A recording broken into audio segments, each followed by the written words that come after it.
In the early 20th century, a German engineer, Werner von Braun, was inspired by the works of science fiction writer Jules Verne to pursue rocketry with the goal of space exploration. At the same time, an American physicist, J. Robert Oppenheimer, was inspired to push the boundaries of science and was making huge leaps in theoretical physics through his eccentric pursuit of math and science. By the mid-20th century, pursuing rockets led von Braun to join and become a major leader in the German Rocketry Society, where he became in contact with the Nazi Party that was coming to power in Germany.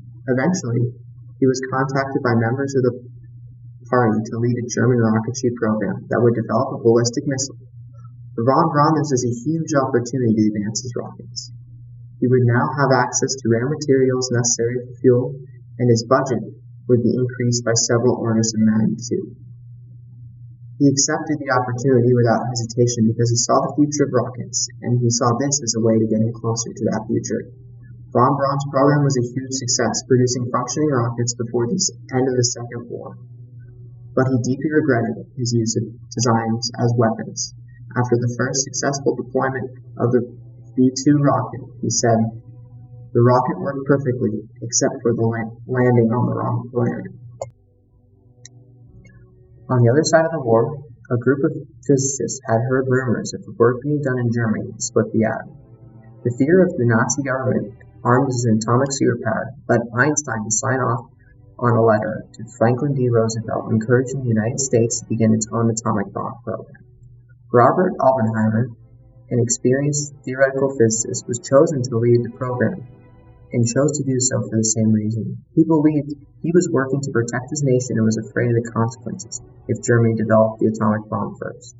Through the war, he was the project manager for the Manhattan Project and worked relentlessly to make it happen, writing many of the equations. After the first detonation of the bomb, Oppenheimer could see the full implications of what he just created, and commented, "Now I have become death, the destroyer of worlds." As future engineers graduating from Gonzaga, this is an ethical issue that is bound to come up many more times in our lives. These two discoveries that happened during World War II were both funded and motivated with the intent of killing people. That being said, von Braun's rocket put the first man on the moon, and the Manhattan Project ended the war, saving potentially hundreds of thousands of lives. On top of that, inventions like GPS and most of our modern plane technology were funded and invented for the same reason. All these inventions were created specifically to kill people. But where does that go too far? Where do we stop and realize this is too much power for any one side to hold? Does it depend on which side is the good side or the bad side? And is that something we can even determine? Things are just not as black and white as they used to be. When do we stop? The latest and greatest thing in the military is drones. With unmanned aerial vehicles, the military can kill someone without even seeing them or putting themselves at any risk. This allows us to take out really dangerous people without hurting any of our own. But this also devalues the human life. The ability to kill someone by pushing a button miles away, that person's loss is not as real. The killer does not even have to ever see the person. They see an image, most of the time with no sound.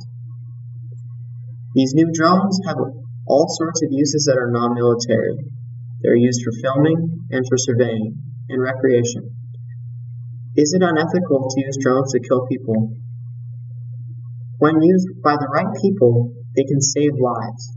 But how much longer until unarmed drones get into the wrong hands? Do we stop building them now altogether, or is it too late? As the technology gets better, this ethical consideration becomes more and more important. We must consider the possible benefits, but keep in mind the consequences. The funding for military research is the largest source of funding for engineering technology. It is up to us to decide how to properly use it for the good of the people.